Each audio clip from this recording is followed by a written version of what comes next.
Hello and welcome to this week's Wild Spirits News. I'm Sibylle, and your mission today is to pinpoint what you fail at and then to do something about it, but I'll get back to that in about a minute. When I was in school, I was really bad at sports. I was your typical clumsy, uncoordinated kid who was always the last to be picked for any team. Inflexible, I was rubbish at it. I hated those lessons. It was my least favorite subject. And it took me years after school, decades actually, to overcome these feelings of shame and humiliation and of complete failure, and to find out that I actually can be good at physical exercise.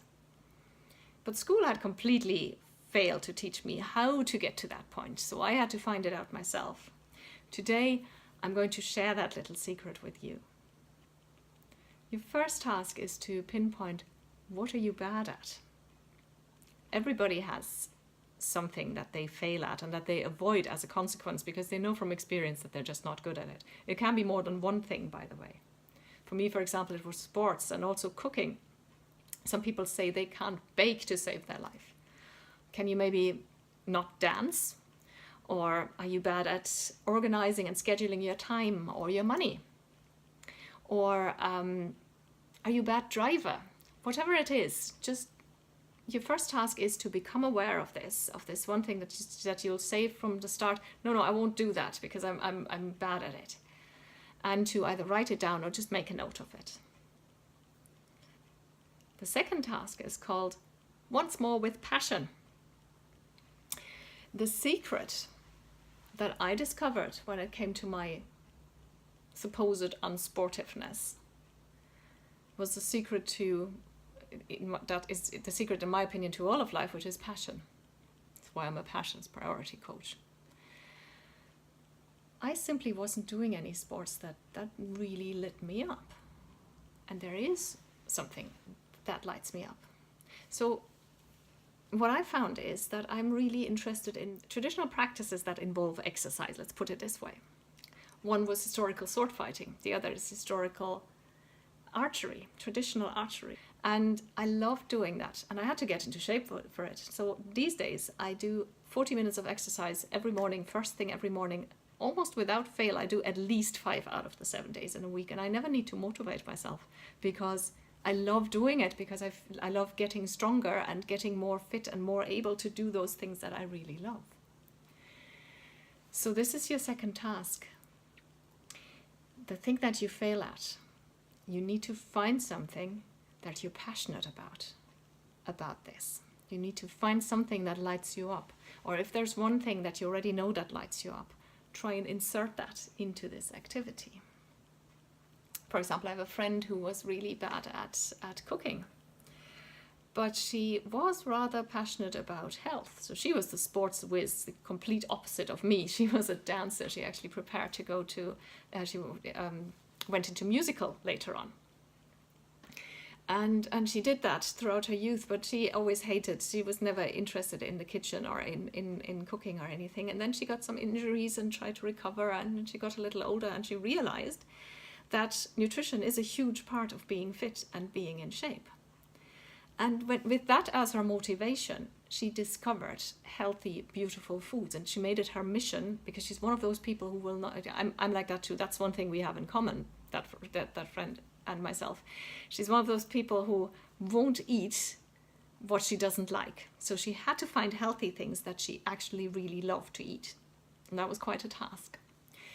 So this is your task now. Find something about that thing that you fail at that actually lights you up. I have people who say, oh, I've never been very good at time management, but I want to achieve this and that and the other. Or I always live paycheck to paycheck, but I'd love to be able to buy something, like buy a house and make a down payment, save up for a down payment. This can be a huge motivation. It has been. There's so much literature out there, money literature, from people who used to be absolutely terrible at managing their money, and then they found a reason. So this is your task, to find to find that one thing that you're passionate about. You could call it your why. You have to find a deeper emotional reason, something you emotionally connect to. That is your why. That might be getting healthy. It might be getting that house that you want. It might be feeling it. Honestly, I can't make anything up because there's such a variety of things that you might be bad at, or that you might fail at, or have failed at so far, simply because you haven't found the thing that makes you good at it. And that is the spark, that little spark, that passion, that feeling, that emotion, that why behind what you're doing it. So first think of the why. Find a really good reason, an emotional reason, not just a logical reason. Oh, I should do that so I'm healthy, so I'm a good person. But find something that resonates with you emotionally, that makes you go, oh man, yes, I want to do that. That makes you feel really excited and tingly and on fire. And once you do that, once you have that, insert that into the thing, into the activity that you're supposedly bad at, and watch what happens. So your third task, as usual, is to let me know about this. What is your failure? Let me know by replying to the email that you got that video with, and write to me. What is that thing that you fail at, or several things? And what have you found out so far? What thing could you be passionate about? What could you insert into it that'll make you better at it because you're actually passionate about it, and that you have an emotional connection, an emotional why behind it? Hit reply and let me know. And if you don't know what I'm talking about because you haven't got an email to get this video, that means you're not in the Wild Spirits community yet, so you should join us at wildspiritscoaching.com. All you have to do is fill in the little form there, or do the free life audit, which will take you about 10 minutes, and then fill in the form for the life audit. That will also subscribe you to the newsletter.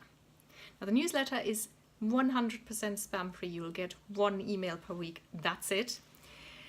And that email contains the link to this week's video, lots of additional information and inspiration. It contains recommendations of books and other resources, and sometimes there are exclusive offers that are exclusive only to subscribers.